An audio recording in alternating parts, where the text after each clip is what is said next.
ಕರ್ನಾಟಕ, ಎಲ್ಲರೂ ಹೇಗಿದ್ದೀರಾ? ತುಂಬಾ ಖುಷಿಯಾದ ದಿನ ಇವತ್ತು. ಯಾಕೆ ಅಂದ್ರೆ ಚೆನ್ನೈಯಲ್ಲಿ RCB ಅವರು ಎಷ್ಟೋ ವರ್ಷ ಆದ್ಮೇಲೆ ಗೆದ್ದಿದ್ದಾರೆ. ಮೊದಲ ಬಾರಿಗೆ ಚಿಪಾಕ್ ಸ್ಟೇಡಿಯಂ ನಲ್ಲಿ, ಅದು ರಜತ್ ಪತಿದಾರ್ ಅವರ ಕ್ಯಾಪ್ಟನ್ಸಿಯಲ್ಲಿ. ಸೊ ರಜತ್ ಪತಿದಾರ್ ಅವರ ಕ್ಯಾಪ್ಟನ್ಸಿನ ನಿಜವಾಗ್ಲೂ ಮೆಚ್ಚಬೇಕಾದ್ದೆ. ಯಾಕೆ ಅಂದ್ರೆ ಇಷ್ಟು ಸೀಸನ್ಸ್ ಅಲ್ಲಿ ಎಷ್ಟೋ ಜನ ಕ್ಯಾಪ್ಟನ್ಸ್ ಲೀಡ್ ಮಾಡಿದ್ದಾರೆ RCB-ನ. ಆದ್ರೆ ರಜತ್ ಪತಿದಾರ್ ಅವರು ನೆಕ್ಸ್ಟ್ ಲೆವೆಲ್ ಅಲ್ಲೇ ಇದ್ದಾರೆ. ಬ್ಯಾಟಿಂಗ್ ಆಗಿರ್ಬೋದು, ಬ್ಯಾಟಿಂಗ್ ಯೂನಿಟ್ ಆಗಿರ್ಬೋದು, ಬೌಲಿಂಗ್ ಯೂನಿಟ್ ಆಗಿರ್ಬೋದು, ಎಲ್ಲರಲ್ಲೂ ಪರ್ಫೆಕ್ಟ್ ಆಗಿ ಟೀಮ್ ಸೆಲೆಕ್ಷನ್ ಮಾಡಿದ್ದಾರೆ ಈ ಸತಿ RCB ತಂಡ.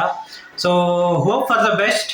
ಇನ್ನು ತುಂಬಾ ಮ್ಯಾಚಸ್ ಇದೆ. ಒಂದೆರಡು ಮ್ಯಾಚಸ್ಗೆ ನಾವು ಇಷ್ಟೊಂದು ಖುಷಿ ಪಡ್ಬೋದು ಆಕ್ಚುಲ್ ಆಗಿ ಹೇಳ್ಬೇಕು ಅಂದ್ರೆ. ಯಾಕಂದ್ರೆ RCB ಅಂದ್ಮೇಲೆ ಒಂದೊಂದು ಮ್ಯಾಚ್ ಕೂಡ ಖುಷಿ ಇರುತ್ತೆ, ಒಂದೊಂದು ಮ್ಯಾಚ್ ಕೂಡ ದುಃಖನೂ ಇರುತ್ತೆ.